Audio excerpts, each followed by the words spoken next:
The distress chime on Concord Station Kessel was not loud. That was the first thing Myra Okafor noticed when the lights flickered, 3 hours into the Arbitration Summit's opening reception.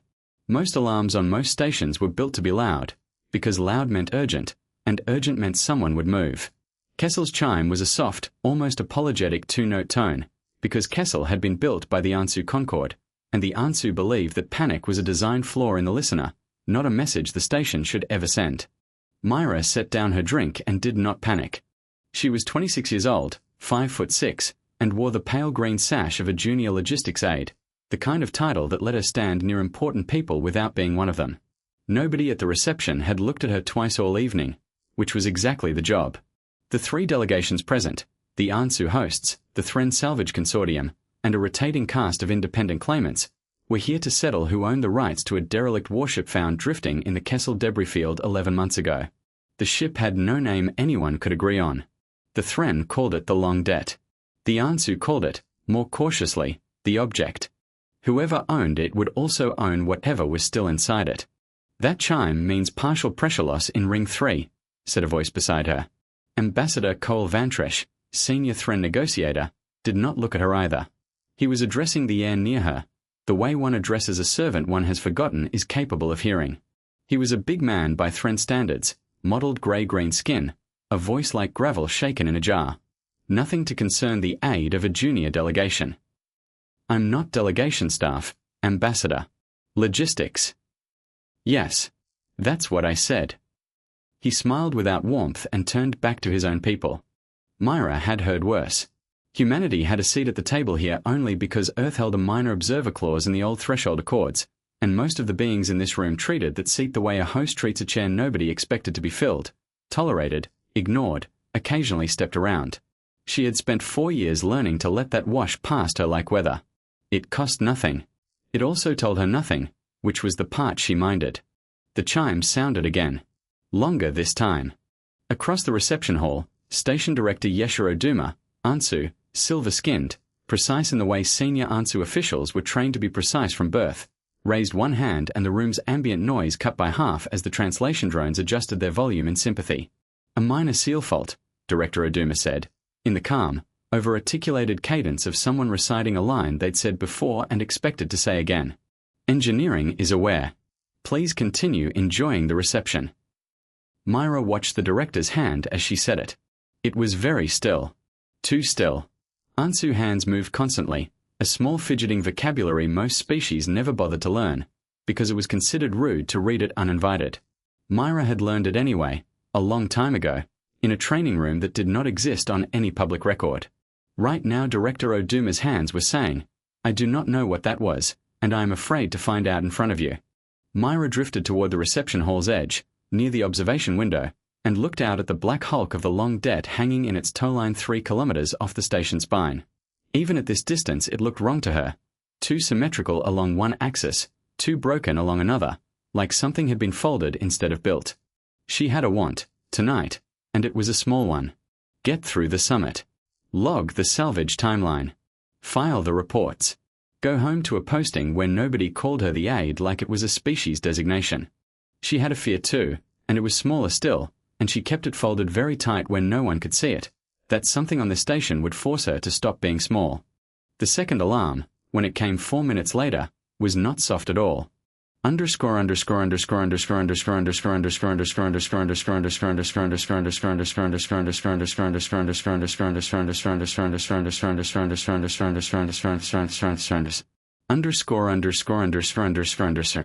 lights went out in Ring 3 first, then Ring 2, then, with a lurch Myra felt in her back teeth, the artificial gravity in the reception hall dropped by a third. Glasses left tables.